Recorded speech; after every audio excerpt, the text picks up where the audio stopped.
So our next speaker is Nick Heaton from Cadence Design Systems. He's going to talk about 2016 challenges and beyond. Nick is an industry veteran, which I think he's just translated that for me during the break. He's an industry I'll give you the translation in a minute. He's an industry veteran with more than 20 years design experience and more than 15 years advanced verification. 9 years in Cadence R&D working on advanced verification solutions. Thanks, Nick. Thanks, Mike. Yeah, so EDA veteran, I said to Mike earlier, is that a euphemism for bitter and twisted old fart, right? Which is it's probably accurate. Okay, quick hands up. Who's come to one of these before? Just to check you're awake. I just thought there might be more hands than that because a lot of faces are very familiar.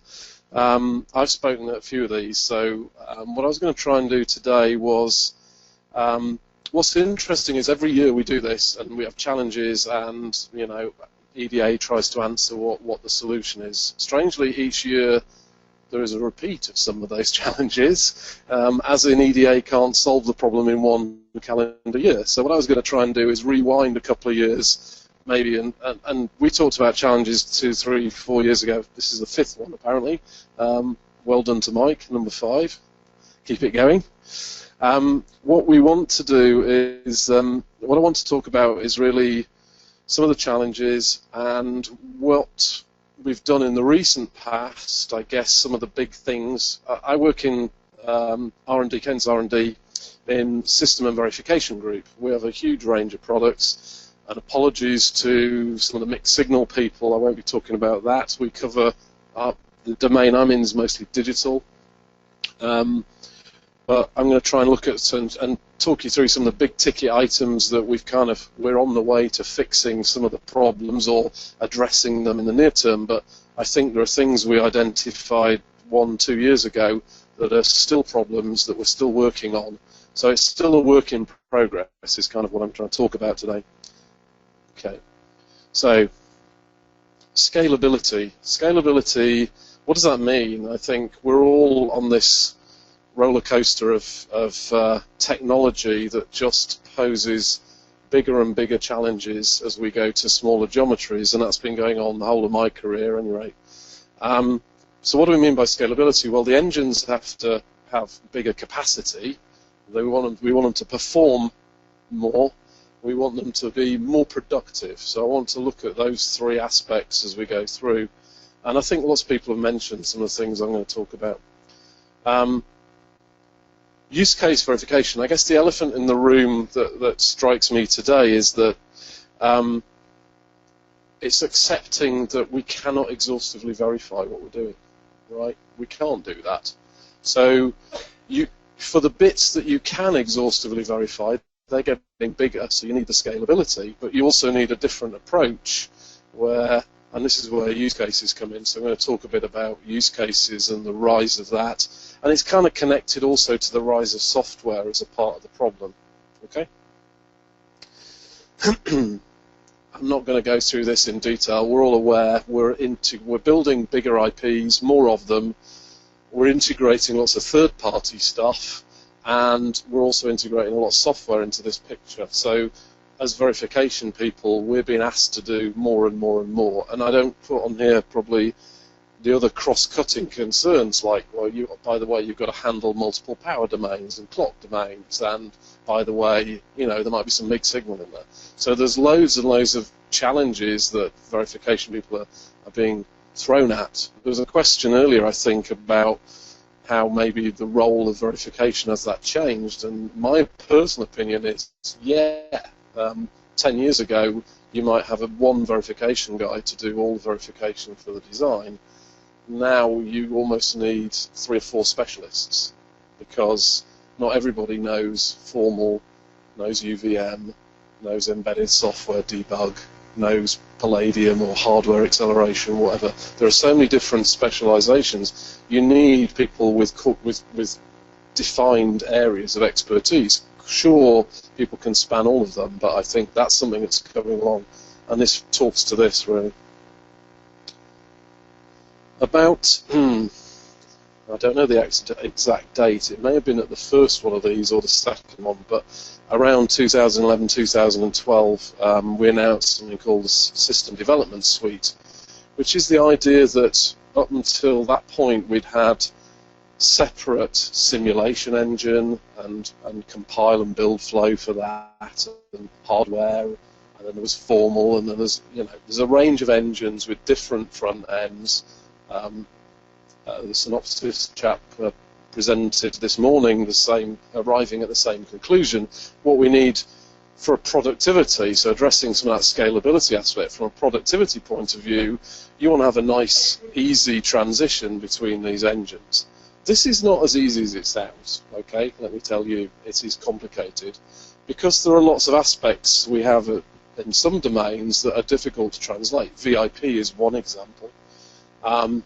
Stimulus is another example. And so there's still a work in progress. I'll talk through some of the aspects that we've addressed, but essentially you've got big core engines, and we're addressing capacity and performance of those, and I'll talk to that as well.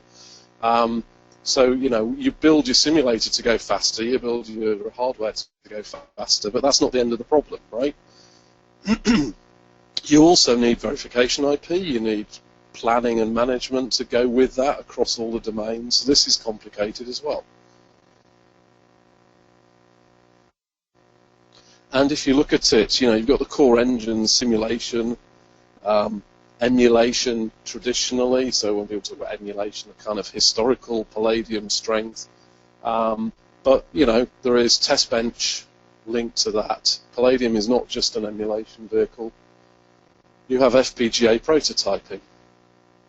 But where it becomes interesting is where you look at the places where you can put these technologies together to also address a more performant solution. So acceleration, where you've got, say, your UVM test bench with accelerated VIP. So some of the test bench may be running in software simulator, some of it running in the hardware. When you get to what we call Palladium Hybrid, so this is a situation where you may have an ARM fast model, for example. Now, an ARM fast model, for those of you not familiar with it, is effectively an instruction set simulator that dramatically increases the speed at which you can run software. So great for software development. However, what if you haven't got models of your IP? Well, if you could run those in the simulator, good, but much slower than the fast model. Or maybe you put some of the RTL into the Palladium. So you mix and match and combine those two technologies. So you can get, for example, very fast OS boot with real RTL and real RTL software drivers. So you might be developing a new, I don't know, IP of some form. You've got RTL, you haven't got a model of it, and you've got software you want to test. So that combination can get you to a place much quicker.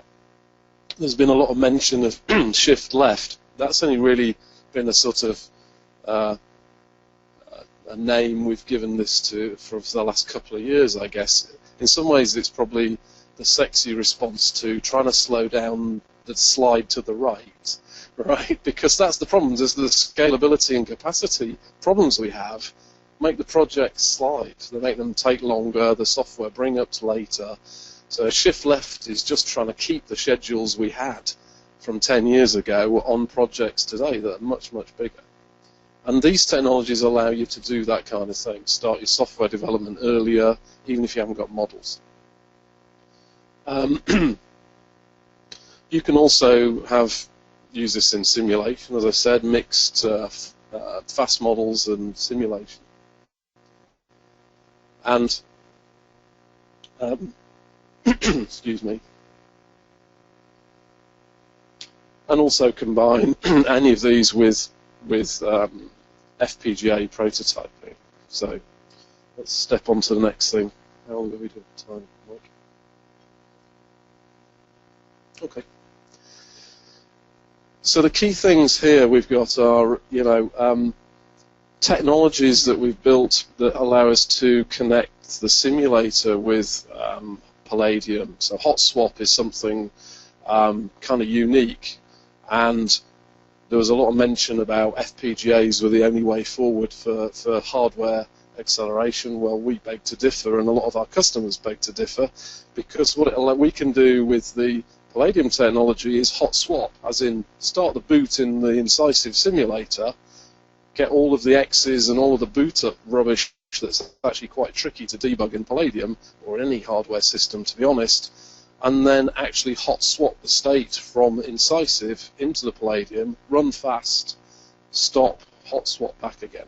That gives you the best of both worlds, right? You can do debug that you couldn't do in any other system. It's full visibility, so there's not 1,000 signals, there's all of the signals of the design available.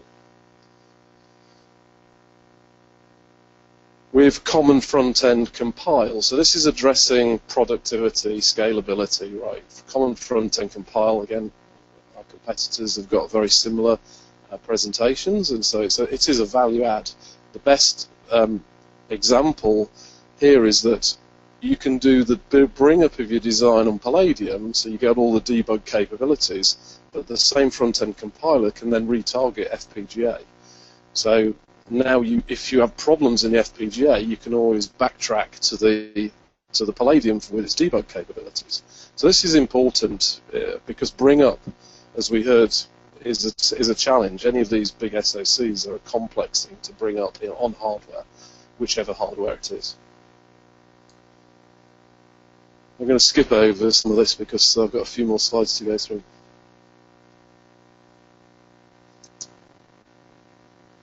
Okay.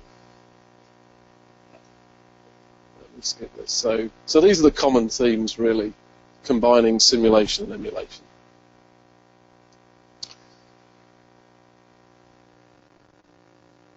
This was announced late last year, so this is our, if you like, way to address some of the scalability challenges, is a server class hardware machine. So this is designed to run in your server rooms, in a rack, provides you all the capabilities that you would have had, but its total cost of ownership is much lower.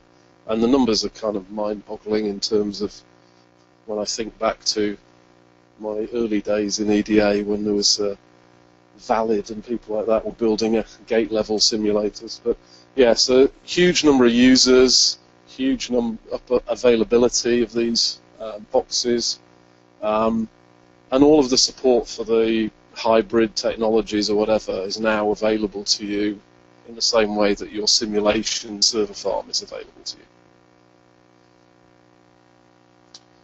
Switching engines here to formal, so we acquired Jasper a couple of years ago.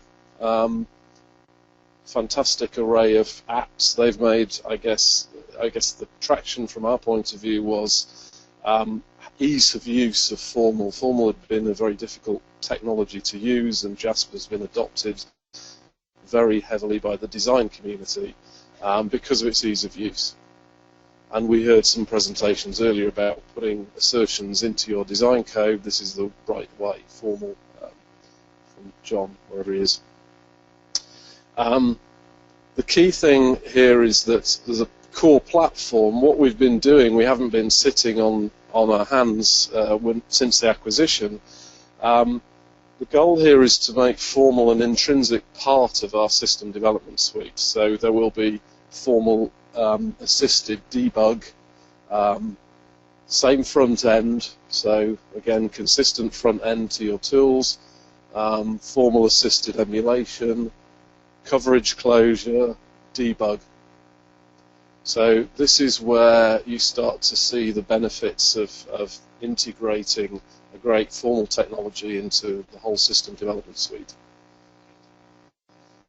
What you've also seen is over time the use models of formal have gone from a kind of, where's the pointer here, this one.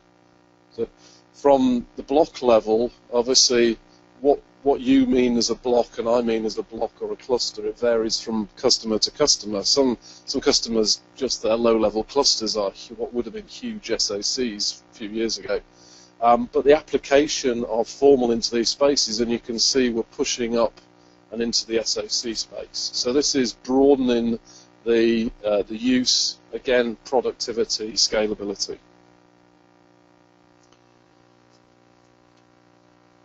the final thing I'm going to talk about is use cases and software-driven verification.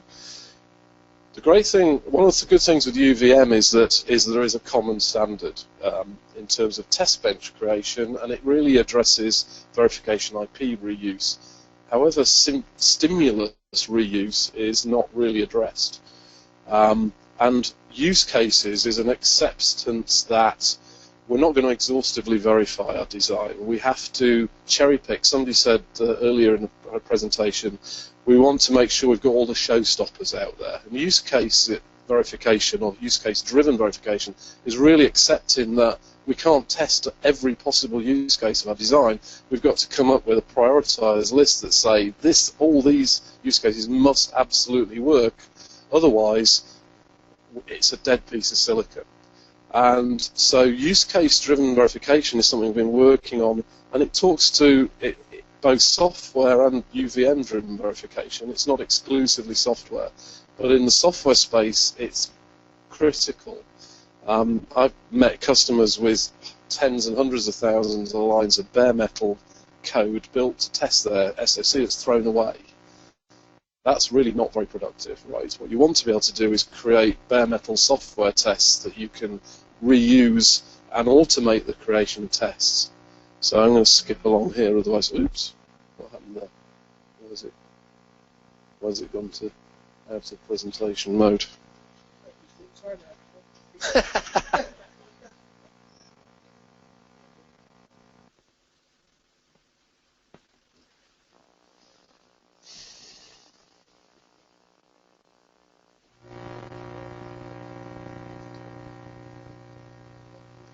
Sorry, I've got it. So we have, in a given SoC, there's a number of user perspectives, architects, developers, hardware engineers, verification engineers. There are also a different number of platforms you want to run on. You want to be able to...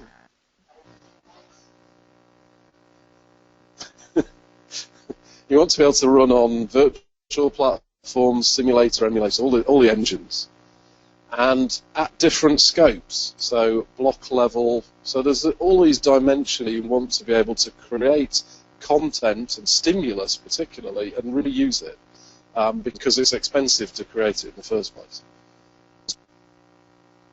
So we launched a tool around a year ago called Perspec, which is intended to capture this concept and allow you to generate automatically with a goal-driven concept.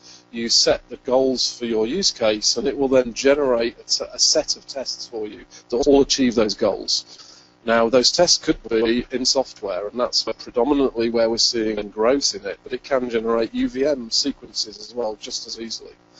Now, the benefit here is that one test can generate one set of scenarios, one use case, as it were, can generate automatically hundreds of tests for you. Now, this is where you've got to think of this as a bit like constrained random, but for software. But somebody said earlier, at the integration level, things are a lot more directed, right? There's not as many degrees of freedom here, but there are still, if you think about an SoC as a set of data paths, if just to exercise all the data paths to a video controller, as in routes that data could get there, through the USB, through the Ethernet, from the processor, that's daunting to write code to do that, but you can get a tool to generate all the permutations of that. So I'm going to skip. The one thing I want to put up here is one slide, which is, some of you may have heard of this Acceler activity going on at the moment called the Portable Stimulus Working Group. So there's a contribution been made by Cadence and Mentor to this, which is our contributions based on Perspec, but it's effectively you create a model and then the tools will generate tests based on that model. So if you're interested, then you can go on the Acceler website.